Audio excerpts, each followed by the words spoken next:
Eu assisti uma palestra ao vivo de Jordan Peterson pela primeira vez ontem, essa quinta-feira. O psicólogo canadense está num tour global faz tempo e a cada noite de palestra ele improvisa algum tema. Fala por 1h30, quase 2 horas sem parar, circulando pelo palco, sem script. O tema dessa noite foi o ressentimento em Caim e a sua traição a Abel, a si mesmo e, acima de tudo, a Deus. Antes, um breve parênteses. O fenômeno em si, para mim, é incrível. Deveriam ter ali no estádio, perto aqui de casa, umas 6.000 pessoas. Normalmente o espaço é utilizado para jogos de hóquei e para concertos de rock, eu já fui em alguns. Não deixa de ser impressionante um pensador, alguém com um viés mais conservador, ter virado celebridade a esse ponto. É algo, cá entre nós, alvissareiro. Mas voltando ao conteúdo da fala. Peterson brincou que arrumou 2 novas confusões nos últimos dias, como se ele tivesse poucas na vida. Uma com o Senado americano e outra com o Papa. No caso do Senado, ele foi convidado para falar sobre inteligência artificial, mas os democratas resolveram cancelar o convite em cima da hora e mentir depois sobre a causa. A cara da esquerda. Já o Papa defendeu o empenho de cada cristão na justiça social, e isso foi o gancho para Jordan Peterson falar sobre Caim e Abel. Peterson é um especialista em totalitarismo, principalmente comunista, e um estudioso da Bíblia, traçando paralelos com mitologia, arquétipos de heróis. Seu livro anterior a esses 2 é Maps of Meaning, que é um livro bem denso. Para ele, as histórias bíblicas apresentam possíveis interpretações distintas, que podem ser percebidas como metáforas para brigas internas que acontecem dentro da nossa alma ou com adversários externos. E no caso de Caim e Abel, o ressentimento parece ser o tema central. Ambos oferecem sacrifícios a Deus.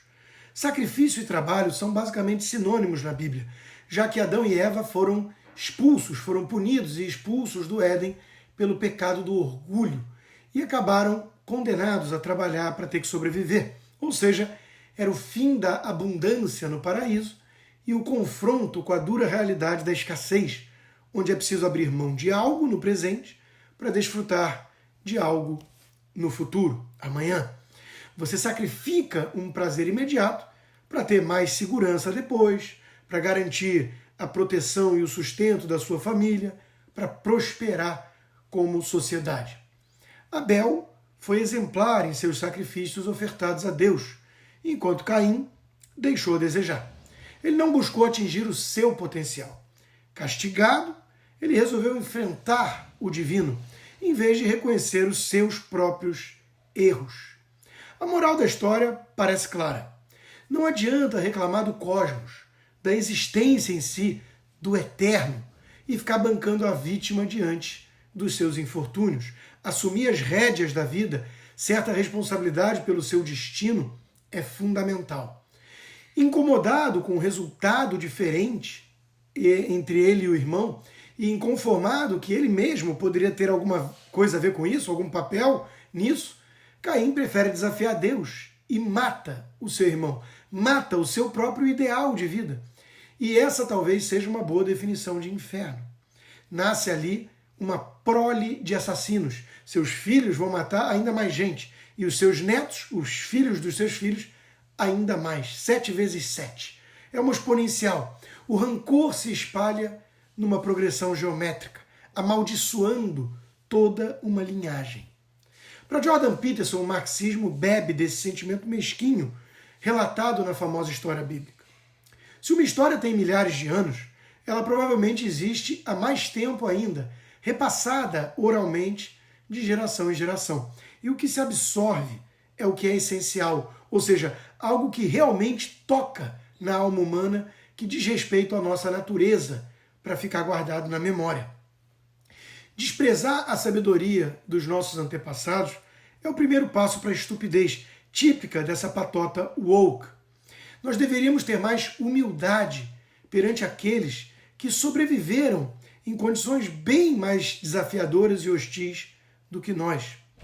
Essa traição de Caim fala de todos os homens que acabam se boicotando, que criam desculpas para os seus pecados, a preguiça, o orgulho, que sequer atentam dar o máximo de si por medo de um fracasso verdadeiro. Em vez disso, eles adotam o atalho de ficar culpando os outros e bancar as vítimas. Todo rico é um opressor, e quem diz isso nunca pensa naqueles que são mais pobres do que ele. Um americano de classe média é rico para muito latino-americano, africano. Há 150 anos que o marxismo destila esse tipo de sentimento rancoroso, tendo como consequência a produção de milhões e milhões de cadáveres sacrificados no altar dessa ideologia da inveja. Para Jordan Peterson, portanto, quando o Papa fala em justiça social, ele ignora o básico da mensagem cristã, o foco no indivíduo. As grandes batalhas ocorrem dentro de nós mesmos. E o lado satânico, invejoso, arrogante e orgulhoso precisa ser derrotado para a nossa própria salvação e também, claro, a da sociedade. Um pós-scriptum aqui. Uma mulher chata não parava de falar bem atrás de mim, na fileira seguinte, a ponto da minha namorada ter virado algumas vezes para reclamar ou lançar um olhar que eu mesmo tenho medo, em vão. Que tipo de narcisista vai num evento desses, paga caro por um ingresso para ouvir uma aula de um grande pensador moderno e fica lá cacarejando, pensei comigo mesmo. E quando Dave Rubin, que assumiu o microfone para fazer o Q&A, perguntou quantos ali eram conservadores, a maioria de nós levantamos a mão. E quando ele perguntou quantos eram progressistas, silêncio, graças a Deus. Mas quando ele perguntou quem era libertário, alguns gritaram, em especial a chata falante, aos berros. Não quero ser injusto com todos os libertários ou com alguns, mas eu pensei, pela imaturidade tinha que ser. E Rubin ainda alfinetou, que era a turma aguardando o fim da palestra para poder puxar um baseado. Quem sou eu para discordar?